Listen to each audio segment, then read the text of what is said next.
Vamos lá. Meus irmãos, hoje a gente vai falar aqui com vocês, como eu já tinha dito, sobre um assunto muito interessante, muito importante, que é a tricotomia. É um nome que se dá a esse assunto que nós vamos estudar aqui, tá? Todo o intuito aqui não é de trazer palavras difíceis, da gente demonstrar algum conhecimento, não, pelo contrário. Mas existe, algumas palavras dentro da teologia que a gente vai começar a acostumar. Escatologia, antropologia, esse tanto de G aí, tá? Mas eu quero que vocês entendam. Qual que é a proposta do nosso estudo aqui hoje? O que é a tricotomia? É uma doutrina antropológica que estuda o homem, que define o homem na sua essência em três partes. Espírito, com E minúsculo, é importante vocês entenderem isso, tá? Alma e corpo. Muitos teólogos, pessoas que estudam a Bíblia, eles têm uma visão diferente dessa que a gente vai passar para vocês. Eu disse aqui na apostila ou no PDF. Eu não concordo com essa visão, mas eu respeito. Eu vou explicar qual visão é essa. Tá vendo? Que eu quero que vocês tenham senso crítico. É uma visão dualista e uma visão dicotômica. O que é isso? Eles creem, algumas pessoas creem, eu não sei você, que alma e espírito sejam a mesma coisa. E atribui ao homem apenas essas duas essências, alma e corpo, ou se não espírito e corpo, sendo alma e espírito a mesma coisa. Existe também uma outra visão, chamada uma visão monista ou unicista, sendo que espírito, alma e corpo, para essa pessoa, é uma única coisa só, tá? Mas nós vamos ver hoje, que existem inúmeros textos bíblicos, por toda a Bíblia, que nos mostra que a doutrina da tricotomia é a mais aceitável. Portanto, é nela que nós vamos aprofundar hoje. Amém? Até aí vocês estão tranquilos? Faz parte de uma introdução, é assim mesmo. A introdução, às vezes é um pouquinho chato, assim, mas faz parte, tá? Então eu disse que existe a tricotomia, existe a dicotomia e existe a visão monista, ou unicista, Então, qual que é a diferença dessas visões? A tricotomia, aquele espírito, alma e corpo. A dicotomia, a visão dualista, crê que espírito e alma sejam a mesma coisa e que corpo seja diferente. Então, só crê em espírito e alma, ou se não, ou melhor, espírito e corpo, ou se não, alma e corpo. Até aí, tudo bem? Qual que é a importância da gente estudar esse assunto? Glória a Deus, vai dando feedback. Qual que é a importância da gente estudar esse assunto? Entender quem nós somos, como funcionamos no mundo espiritual, porque a gente está falando aqui do mundo espiritual, do mundo emocional e físico, vai nos dar muitas respostas em relação ao nosso cotidiano, o nosso comportamento no cotidiano. Alguém diz assim, eu não vou estudar teologia não, eu não vou aprofundar na Bíblia não, porque a letra mata. Ali quando está falando letra mata, a Bíblia não está dizendo que o conhecimento mata, a Bíblia está dizendo que a lei de Moisés, essa matava o homem, entendeu? Então eu quero que vocês entendam. Você estudar teologia ou aprofundar vai nos dar uma condição de ter o quê? Uma vida cristã mais saudável, madura e vitoriosa. Então hoje aqui nós vamos conhecer um pouco mais, à luz da palavra de Deus, sobre nós mesmos. Amém? Só me dá o feedback aqui, irmão, porque eu não vejo o rosto de vocês. Só o amém aí e tal, tá? Vocês estão me ouvindo bem? Então aperta a mão de alguém, tá? Beleza, vamos lá. Vamos lá, vamos para cima aqui, tá? Nós fomos criados e também transmitidos. Eu vou mostrar isso para você. Se você tiver a Bíblia aí e quiser abrir a palavra de Deus, ou quiser anotar, ou depois pegar o PDF, do jeito que você achar melhor, lá em Gênesis 2,7, eu costumo dizer o seguinte, quem já fez discipulado comigo aqui na igreja sabe, que nós não fomos só criados, nós fomos criados / transmitido, ou criados e transmitido. Gênesis 2,7 diz assim, o Senhor formou o homem do pó da terra, soprou em suas narinas o fôlego de vida, e assim o homem foi feito alma vivente. Deixa eu explicar isso aqui melhor. Todos os animais, todas as outras criaturas que Deus fez, como que Deus fez? Através do haja. Deus diz, haja animais terrestres, haja animais no céu, haja animais nas águas, produzam, e houve. Mas o homem, ele poderia ter feito assim? Poderia, mas não foi a forma que ele fez. O que Deus fez? Pegou o pó da terra, corpo, soprou nas narinas de Adão o fôlego de vida, no hebraico a palavra chamar, que é o espírito, e assim ele foi feito alma vivente. Então aí a gente vê espírito, alma e corpo. Ou seja, o ser humano, ele difere de todas as outras criações da terra que Deus fez. O Deus inspirado colocou dentro de nós a essência dele, o espírito humano. Preste atenção, se você quiser repetir, se você quiser anotar, dentro de cada um de nós existe um espírito, não o espírito de Deus. Primeiro, eu não estou falando sobre o Espírito Santo, eu estou falando sobre o espírito humano e eu vou mostrar isso para você. Preste atenção, então a forma que nós fomos criados e transmitidos, ou a forma que fomos criados foi diferente, porque fomos transmitidos. Lá em Gênesis capítulo 1, Deus fez todas as coisas e a Bíblia diz, e viu Deus que era bom. Mas quando ele fez o homem, o que a Bíblia diz? Viu Deus que era muito bom. Como alguns pregadores gostam de dizer, o homem é a coroa da criação de Deus. Eu não sei se chega a ser isso, né? Eu não vou entrar nessa polêmica, mas o que eu posso dizer? Logo, pela maneira que foi criado, o homem é qualificado, como diz a Bíblia, Gênesis 1:26, a imagem e semelhança de Deus. Amém? Estão me ouvindo bem aí? Amém? Aperta a mão de alguém aí. Eu vou andar porque esse PDF tem 4 páginas, geralmente tem 3. Então eu vou andar, tá? Aqui eu vou fazer um parêntese aqui, porque o meu interesse é que cada um de vocês aprendam da maneira correta sobre a palavra de Deus. O meu interesse aqui é agregar no conhecimento de vocês, é que vocês possam ser emancipados, tá? Possam buscar esse conhecimento, tá? Olha a Bruna participando aí, vamos lá, tá? Isso que eu vou falar com vocês aqui é uma dica, tá? Nem sempre é fácil a gente perceber algumas doutrinas dentro da palavra de Deus. Não.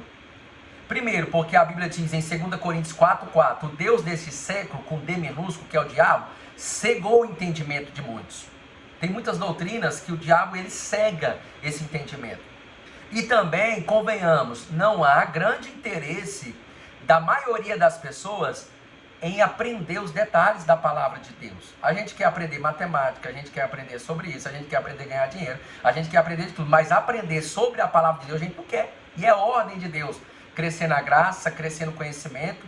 Daniel diz que quem busca o conhecimento vai resplandecer no céu de uma maneira diferente, mas a gente não quer, porque às vezes dá um pouquinho de trabalho. Outro ponto que eu vou levantar uma questão, eu quero fazer vocês pensarem nisso, tá?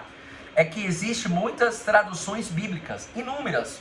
Algumas boas, algumas médias, algumas ruins, algumas excelentes. Mas o que eu estou querendo dizer com isso? Muita originalidade e essência desses textos ficaram muito longe de nós. Então por isso que a gente encontra uma geração que é crua de Bíblia. Nós encontramos uma geração que é analfabeta da palavra de Deus. Alguém prega e ela não examina, e ela aceita, e ela come. E Deus não quer isso. A Bíblia diz crescer na graça e no conhecimento. Então existe o quê? Muitas traduções bíblicas e nem todas são boas, tá? Deixa eu dar uma dica para cada um de vocês aqui sobre tradução bíblica. Muitas vezes o tradutor, tentando explicar para nós, tira a essência daquilo que o texto queria dizer. Então aquilo que estava claro, que estava fácil para a gente entender, a gente não entende, tá? Então como que eu estudo a Bíblia? Como que eu posso aprender mais da palavra de Deus? Preste atenção ainda nesse assunto. A Bíblia deve ser estudada, minuciosamente estudada, de forma individual. Na verdade, esse é o modo correto de estudar a palavra de Deus. Como? Frases dentro de parágrafos, parágrafos dentro de textos, texto dentro de contexto, diminuindo assim o quê? A margem de uma interpretação equivocada. Porque esse assunto que nós vamos entrar aqui é um assunto que as pessoas podem se perderem nele. O que é espírito? O que é alma? Porque tem hora que a Bíblia está falando do Espírito de Deus, tem hora que a Bíblia está falando do Espírito do homem, tem hora que alma é alma mesmo, tem hora que alma é pessoa, tem hora que está escrito alma, mas quer dizer espírito, tem hora que está escrito entranhas, quer dizer coração, tem hora que quer dizer coração, quer dizer espírito, e aí? Então a gente precisa o quê? Deixar de ser menino no conhecimento, buscar o conhecimento de Deus como a gente busca as outras coisas, tá? Só isso daqui que eu estou falando com vocês é só uma dica que eu estou dando com vocês aí, tá? Então nós estamos falando aqui, tem algumas pessoas entrando, a Laís, entrou o Bruno aí, glória a Deus pela vida de vocês, sobre espírito, alma e corpo, na Bíblia. Nós vamos mostrar em toda a Bíblia, de uma maneira rápida, é claro, né, pela questão do tempo. Nós não vamos usar muitos textos de uma forma esgotante, mas nós vamos usar textos pontuais e esclarecedores, para mostrar que a tricotomia é algo bíblico, tá? O nome desse trabalho aqui é Bíblia Aberta. Tem um texto aqui, mas é tudo tirado da palavra de Deus, tá? Então, vamos lá. A partir de agora, que eu quero que vocês entendam, nós vamos olhar na Bíblia os textos que mostram a tricotomia, espírito, alma e corpo. Vai tirar a dúvida da sua cabeça, se é que você tem a dúvida, de como nós somos formados, a essência de que nós somos formados. Já disse, vou repetir, que nós fomos criados e também transmitidos. Porque não foi o haja de Deus que nos fez, mas o sopro divino. O DNA de Deus estava sobre aquele barro, porque ele formou, e soprou nas narinas de Adão o fôlego de vida, no hebraico, chamar o fôlego de vida ou espírito, tá? Então nós vamos, a partir de agora, olhar espírito, alma e corpo na palavra de Deus. Gênesis 2,7, se você quiser ir anotando, se você não imprimiu o PDF, Gênesis 2,7. Lá é possível perceber claramente as três partes: fôlego de vida, espírito, pó da terra, corpo, e o resultado dessa junção, alma vivente. Depois a gente vai explicar cada uma delas. Eu estou mostrando a tricotomia na Bíblia toda: espírito, alma e corpo. Eclesiastes 12:7. Eclesiastes 12, uma dúzia, 7. Salomão diz: o pó volte à terra como era, não era? E o espírito volte a Deus que o deu. Mostrou o espírito e o corpo. Jó, lá em Jó 12:10. Esse daqui é muito interessante. Jó 12:10. Está escrito assim, ó. Que nas mãos de Deus está a alma de tudo quanto vive, e o espírito de toda carne humana. Ele diz que os animais são alma e que os homens têm, o ser humano tem espírito. Então ele está fazendo aqui diferenciação para aqueles que creem na visão dualista. Ele está fazendo diferenciação entre alma e espírito. Jó 12:10. O Salmo 84:2. O salmista expressa seu amor pela casa e pela presença de Deus. Olha que legal. Pela casa, pela presença de Deus. E tem outro salmo que diz: vamos à casa do Senhor. Não tem coisa melhor que, como irmãos, irmos juntos à casa de Deus. Mas o Salmo 84:2 diz assim, ó. O salmista expressa amor pela casa e pela presença de Deus nas três partes mais íntimas do seu ser. Ele diz assim, ó: a minha alma está desejosa, alma, e desfalece pelos atos do Senhor. O meu coração, aqui é espírito, e a minha carne clamam pelo Deus vivo.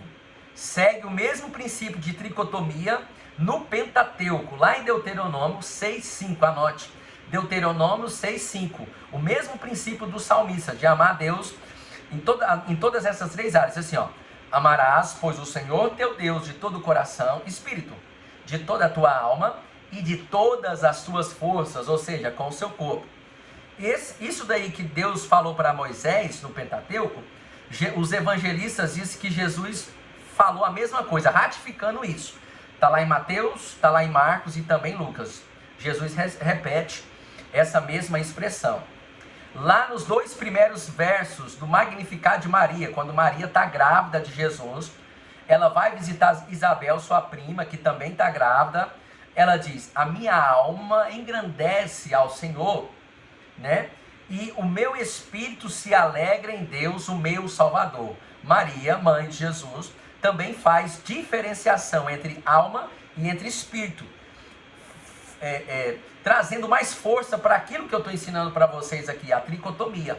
O escritor aos Hebreus, por que eu disse escritor? Porque não sabemos quem escreveu essa carta, não tem como provar.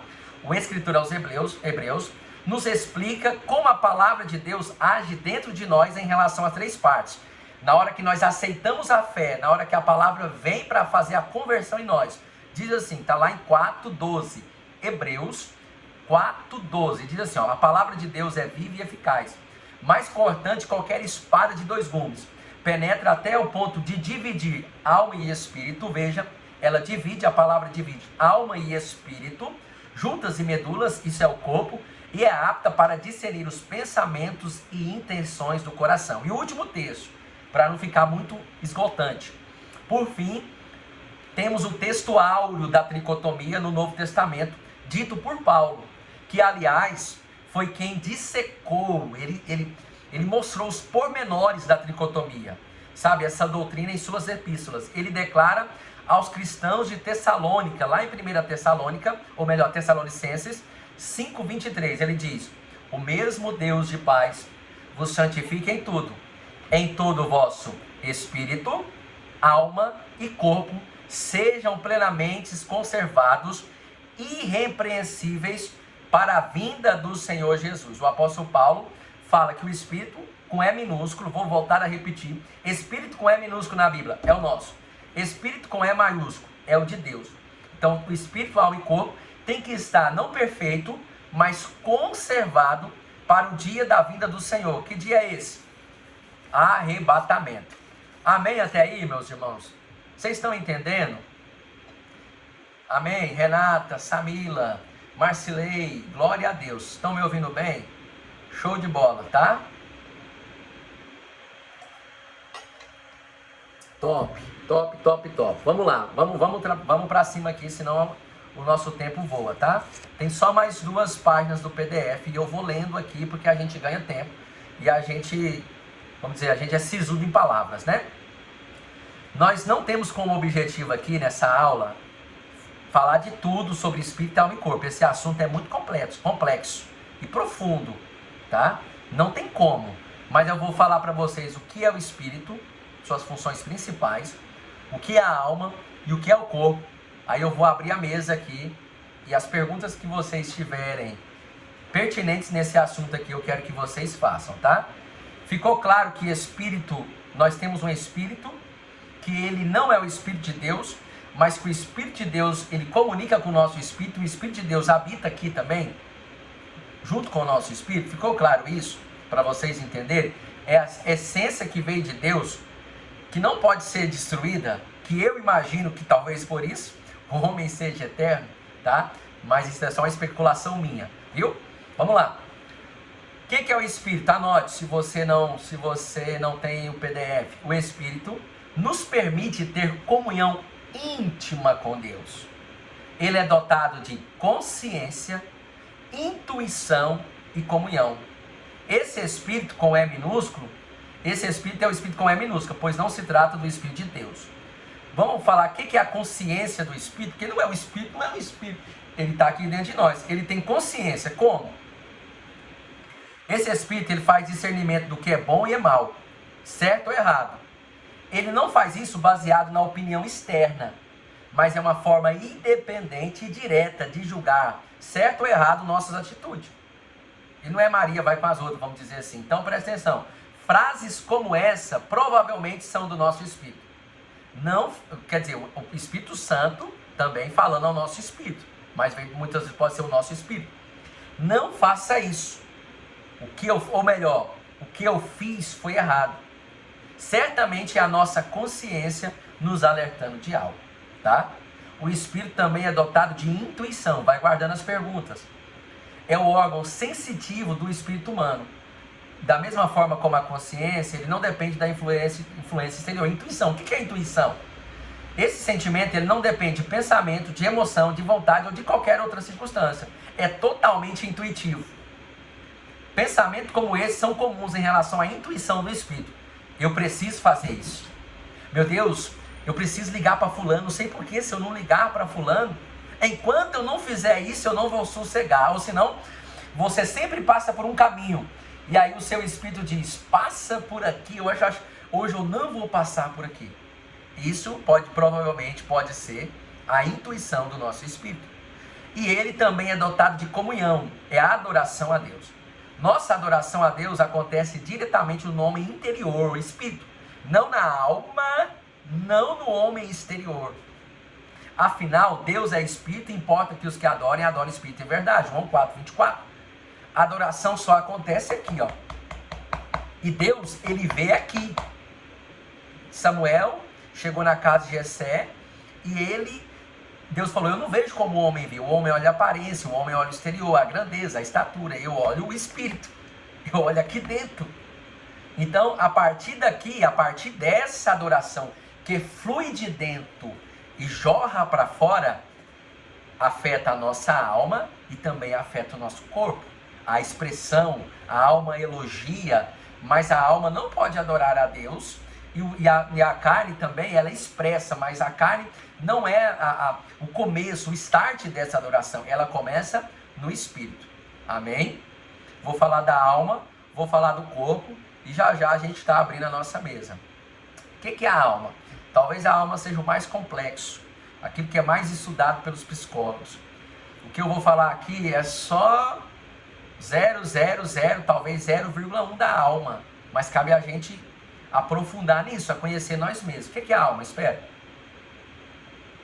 É a sede da nossa personalidade. É a consciência de que temos de nós mesmos. É o nosso eu. Alguém pode fazer uma mudança de sexo, alguém pode ser queimado, alguém pode fazer uma plástica, alguém pode fazer um implante capilar, alguém pode fazer o que for. Mas aquela alma está ali dentro ainda, aquele ser está ali dentro. Ele é único, ele é exclusivo. Show de bola isso. E Deus conhece nós, cada um de nós, pelo nome. Ele conhece cada um de nós e chama pelo nome, como as estrelas do céu. Que show isso, não é? O que a alma ela é dotada? Presta atenção, vontade, pensamento e emoção. Olha a complexidade disso. Esses elementos, sem uma vida do espírito regenerada e ativa, funcionam de uma forma explosiva e sem limite. Vou explicar. Alguém que não tem uma vida regenerada e ativa de comunhão com Deus, ele vive através da alma. Efésios 2:3 diz que antes nós andávamos na vontade da carne e na vontade dos nossos pensamentos. Ele quer beber, ele bebe, ele quer prostituir, ele prostitui, ele quer ir em tal lugar, ele vai. Por quê? Porque ele está vivendo a vida da alma. É uma vida sem limite. Como que eu freio a vida da alma? Dando vazão, dando liberdade para a vida do espírito. Vou explicar mais um pouco sobre a alma, dessas três funções: vontade, pensamento e emoção. O que é a vontade? É o instrumento de nossas decisões. Nela revela o nosso poder de escolha, sim ou não. É manifestado o nosso livre-arbítrio. O que faz? Quando eu escolho sim ou não, como a forma me diz, entrar pela porta estreita ou entrar pela larga, escolher a vida ou escolher a morte. Quando eu escolho algo, eu tomei uma decisão. E isso me torna responsável pela minha escolha. Ah, mas eu quero. Pode ir, Deus deixa. Mas como eu vou viver vai me tornar responsável pela minha escolha. Foi o que Deus disse para Adão. Tem muitas árvores, tem muitos frutos. Só desse você não pode comer. A alma dele estava lá. A mulher foi enganada. E talvez por amor ele foi junto. E quando ele decidiu comer, com esse livre-arbítrio, ele foi responsável pela sua escolha. E colocou todos nós em maus lençóis, como vocês sabem. Um outro dia eu explico aqui por que nós chamamos maus lençóis. Um outro dia eu explico isso aqui, mas não vai dar para explicar. Então a alma tem vontade, ela tem também pensamento. Preste atenção. É um instrumento da nossa mente, onde habita conhecimento, raciocínio, sabedoria, inteligência, podendo fazer bem ou mal. Então eu posso usar o conhecimento para bem ou mal, raciocínio para bem ou mal, sabedoria para bem ou mal, inteligência para fazer bem ou mal. O pensamento nos difere de todos os outros animais criados por Deus. O ser humano, eu fiz uma fonte de pesquisa aqui, ele é capaz de gerar 70 mil pensamentos por dia. 70 mil. Sendo que 80% e 90% desses pensamentos são inúteis. Agora preste atenção. Se Deus comunica com o nosso espírito Conforme está lá em Romanos, Deus comunica com o nosso espírito. Quem será que comunica com a nossa alma? Se Deus nos usando, o espírito não é dotado de consciência, mas Deus nos usa e ainda a gente tem consciência, porque Deus habita no espírito e a alma, ela está livre aqui. Quem é, quando tem uma possessão, aonde que está? O inimigo vai na alma e a pessoa está inconsciente. Veja a importância, eu não disse aqui, a gente pensa 70 mil pensamentos, tem pensamento que a gente tem que pensar, tem pensamento que a gente tem que pensar, por que a gente está pensando esse pensamento? Porque tem pensamento que é mais rápido que a nossa mente. Ele vem. Agora, o passarinho pousar é uma coisa, agora você deixar ele fazer ninho, mas isso aqui é um outro assunto que não vai dar para explicar aqui. Mas o que eu quero dizer para você, uma alma não transformada, mesmo eu sendo crente, eu não leio a palavra, eu não pego estudos bíblicos como esse aqui, aonde eu vou as pessoas não pregam a palavra como ela tem que ser pregada. Como é que vai lavar? Porque a Bíblia diz que a palavra, ela lava, ela renova. Uma alma não transformada ou desprotegida é alvo de ataque constante de Satanás. Por isso você aceita Jesus hoje, no domingo, na segunda-feira você não quer nada com Deus, porque você não renova a sua alma. Você não renova a sua alma. Amém? Eu vou falar aqui da última emoção e vou falar do corpo rapidamente e vou abrir a mesa. A emoção é o instrumento de nossas simpatias e antipatias. Ela está na alma, tá? Por meio dela sentimos amor, ódio. Não tem como sentir ódio no espírito. Alegria ou tristeza. Coragem ou medo ou uma gama de sentimentos possíveis. Então eu qualifiquei aqui o que é espírito, o que é alma e o que é corpo. Melhor, o que é alma e agora eu vou falar o que é corpo. Amém? Dá um feedback aí. Quem está comigo? Tira uma foto aí faz um print aí da tela. Faz um print da tela bem bonito aí. Vamos lá, corpo. E aí eu vou abrir a mesa. Por fim, nós temos o nosso corpo. Esse corpo aqui, ó. Pesei hoje 71 quilos, irmãos. Tô mantendo, né? Tô na base, né? Deixa eu ver se tem alguém querendo participar aqui rapidinho. Ah, não, está participando. Glória a Deus. Por fim, nós temos o corpo, que a Bíblia Sagrada nos dá algumas definições. Corpo do pecado, corpo dessa morte, vaso de barro, um monte de coisa. Por meio do corpo, temos comunicação com o mundo físico. Aqui, ó. Ó. Tato, paladar. O corpo nos dá comunicação com o mundo físico. E tem esses 5 sentidos básicos, que eu não vou falar muito, porque é muito simples pra gente. A gente aprende isso lá, não sei se no ensino fundamental. Audição, visão, olfato, tato e paladar. Todos esses sentidos básicos são muito habituais para nós, então eu não vou falar, tá? Só um detalhe aqui, irmãos, não é pecado cuidar do corpo. Ele é o templo de Deus. Não é pecado fazer atividade física, por isso tem muito crente doente. Muito crente que leva muita pressão. Crente que não lê o livro, crente que não dá um sorriso, crente que não faz um esporte, crente que não tem um lazer, crente que não tem um hobby. A alma e o corpo estão definhando e estão achando que a vida do espírito vai sobressair sobre isso. Não, vai morrer cheio de Deus. Vai morrer cheio de Deus. Porque nós precisamos cuidar dessas 3 áreas, é muito importante. Então, regularmente a gente precisa ir no médico. São hábitos saudáveis e necessários. Eu só vou explicar algo aqui rapidinho, eu vou ler. Não podemos confundir corpo físico com carne. Corpo físico com carne na Bíblia. O termo carne na Bíblia. O nosso corpo, após uma conversão genuína, é declarado templo de Deus. Não pertence mais a nós mesmos. E nós devemos glorificar a Deus no espírito e no corpo. Está lá em 1 Coríntios 6,20. A expressão carne é comumente usada no Novo Testamento, em especial nas cartas paulinas, e se refere desejo de pecar. Nós não mortificamos o corpo, nós mortificamos a carne, o desejo de pecar. Ninguém fica batendo no corpo, dando murro. Não, nós mortificamos o desejo de pecar. O jejum ajuda bastante isso daí.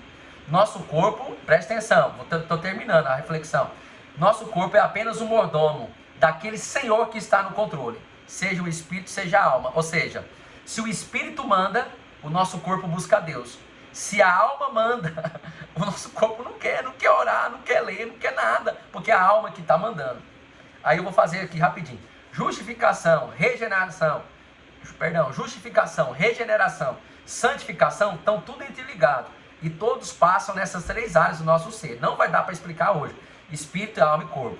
Isso é um assunto para outras aulas. Qual que é o objetivo aqui disso? É, à luz da palavra de Deus, conhecer um pouco mais sobre a nossa essência. Aparentemente é complexo, verdade? Mas eu creio que muito mais do que complexa, é profunda e acessível a cada um de nós. Nós podemos nos conhecer ainda mais em Deus. Assim, com esse conhecimento inicial, nós podemos caminhar mais constantes e firmes por todas as partes do nosso ser, amando a Deus no espírito, na alma e no corpo. Amém? Agora eu vou liberar